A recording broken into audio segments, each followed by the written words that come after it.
Aïe aïe aïe, c'est la pagaille. Bienvenue pour cette nouvelle vidéo du mauvais jardinier. Alors au menu du jour, on va procéder à la récolte de mon légume fétiche, c'est-à-dire les courges. Les courges, j'en ai de nombreuses, j'en ai de toutes formes, de la famille des butternuts, de la famille des courges musquées, de la famille des potirons. Donc on va aller voir ça en détail, faire un petit tour des courges au sein du jardin avant de passer à la phase de la récolte. Alors comme toujours, si vous souhaitez soutenir cette chaîne, vous pouvez liker, commenter ou partager cette vidéo. Alors pour l'occasion, pour cette vidéo, je vais traîner un nouveau micro. Donc j'espère que ça améliorera la qualité du son et que vous pourrez profiter pleinement de ces vidéos. Allez, à tout de suite après le générique.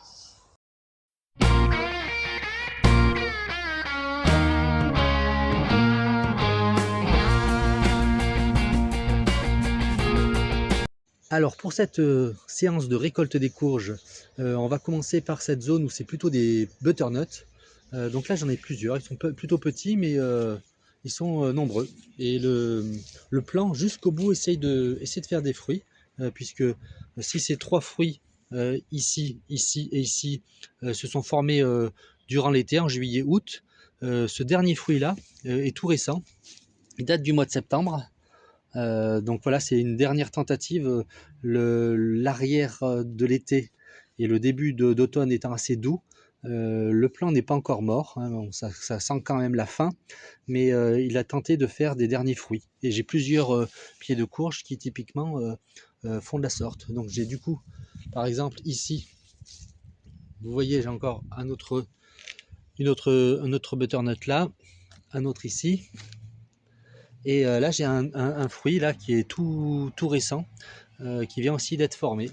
Et on voit que la courge est encore vivante. Les potimarrons, par contre, sont peu nombreux cette année. Enfin, j'en ai eu moins. J'en ai eu déjà. J'ai eu des potimarrons cette année. Donc celui-là est par exemple minuscule, hein, c'est juste un tout petit potimarron. Mais voilà, ça sera toujours ça à prendre. Un petit peu plus loin, je vais avoir un autre potimarron, pareil, dans les mêmes tailles. Un potimarron petit, là le pli étant mort, il ne deviendra pas plus gros. Donc ça, je vais récolter. Ici, c'est aussi intéressant, une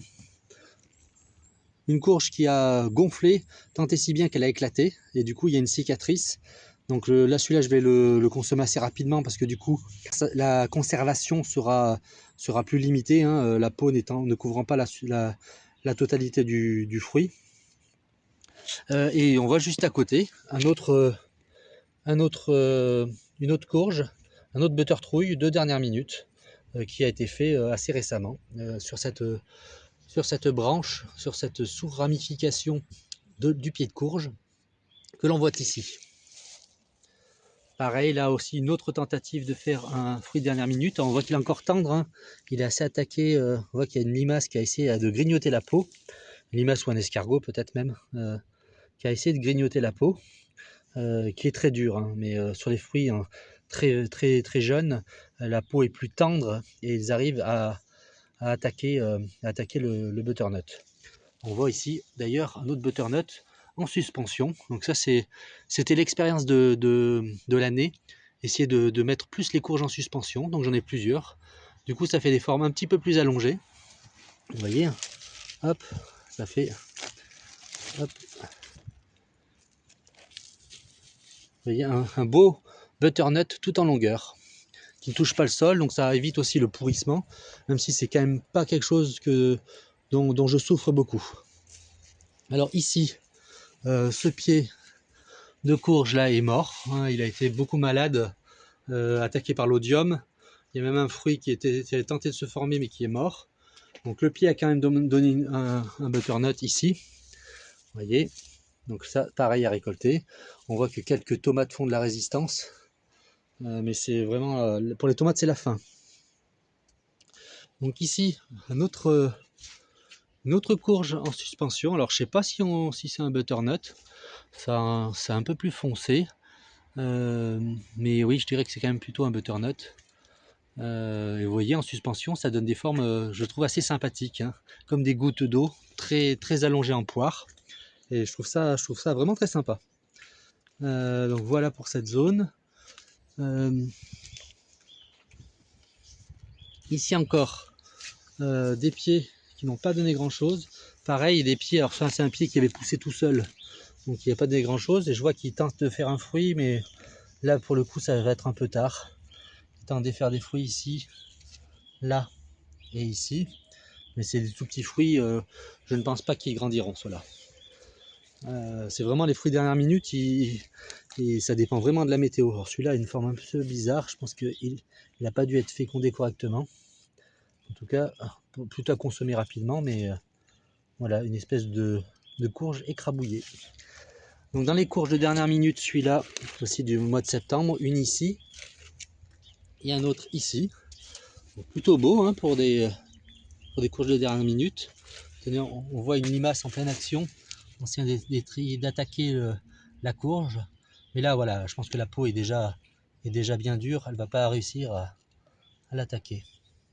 Je vérifie ça, mais non. Il n'y a pas de plaie. Il n'y a pas de plaie sur la courge. Donc ça fait partie des courges de dernière minute. Dans les potimarrons, j'ai ces belles réalisations là. Donc ça, c'était le pied que j'avais fait pousser ici. Donc dans cette essai de culture en lasagne, hein, donc il a beaucoup souffert du manque d'eau, hein, parce que le défaut de ces cultures en lasagne, surtout sur des petites dimensions comme ça, j'ai pas mis de paille autour, j'avais rien mis, c'est juste un châssis en bois qui m'a permis de mettre des alternances de compost et de déchets verts. Donc j'avais mis 3 pieds de courge de Nice. Du coup, il y en a 2 qui n'ont rien donné du tout. Il y en a un qui a donné quelques fruits ici, celui-là, qui était le plus au bord. Et sinon, j'avais ces 2 pieds de potimarron, donc, que j'ai réussi un peu à guider au-dessus, mais il a fallu que j'aide. Hein, les tuyaux sont trop lisses, hein, ça n'a pas été très satisfaisant à ce niveau-là. Mais voilà, ça fait quand même de très très beaux potimarrons. Pour le coup, celui-là est énorme, en suspension, il ne touche pas le sol. Ça, c'est marrant.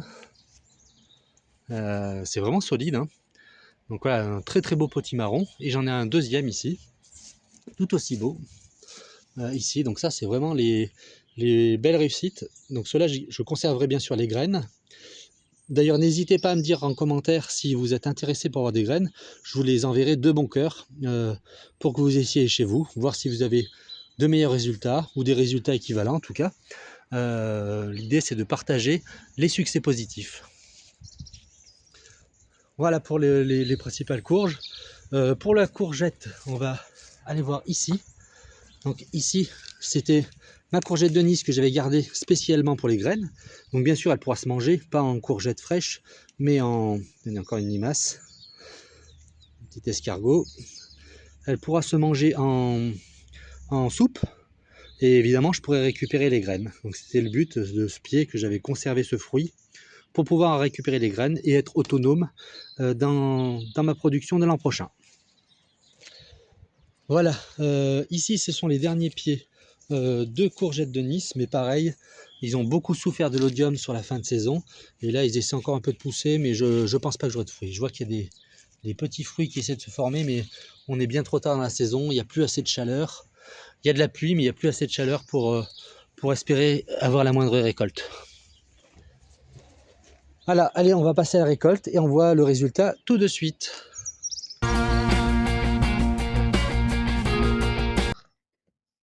Donc on va récolter ce magnifique potimarron. Donc l'idée, c'est de garder la tige, la queue entre guillemets du potimarron. Ça améliorera sa conservation. On voit bien aussi que cette queue noueuse est typique de la famille des potirons. Donc ça permet de différencier notamment la famille des Cucurbita maxima et les courges musquées. Donc, qui fait la grande différence entre ces deux familles. C'est 3 familles même. Donc je vais couper ici. Hop, voilà, on voit que ça allège tout de suite la tige. Donc c'est un beau fruit, on pèsera exactement le poids. On va récolter ce deuxième potiron. Donc pareil, je vais couper les feuilles. Maintenant ils ne grandissent plus, hein. Ils sont bien gonflés, il y a bien plu les quelques derniers jours, donc ils sont on va dire gonflé à bloc. Donc le pied n'a pas totalement dépéri, mais je préfère le récolter avant que la météo ne se dégrade trop. Donc pareil, un magnifique fruit.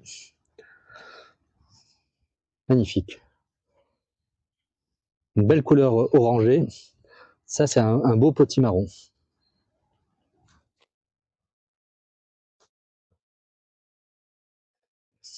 Donc ici également, on va pouvoir récolter ces butternuts. Donc le pied là est complètement mort. Hop.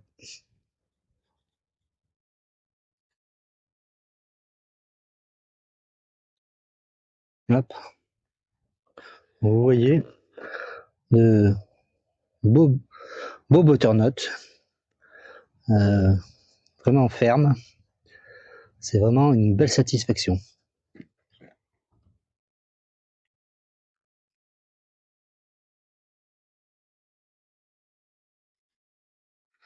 Vraiment dur. Hop.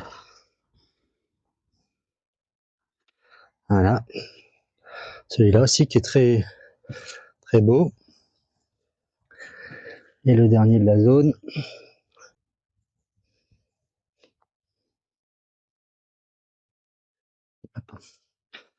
L'escargot qui fait son tourisme dessus. Mais l'escargot n'arrive pas à entamer la peau des butternuts. Ah.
Ah merde. Raté.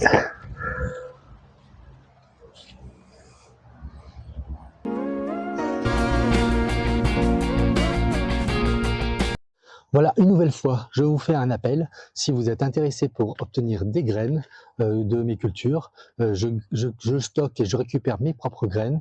Je récupère en grande quantité. Donc, moi, ce sont des expériences que je souhaite partager avec le plus grand nombre.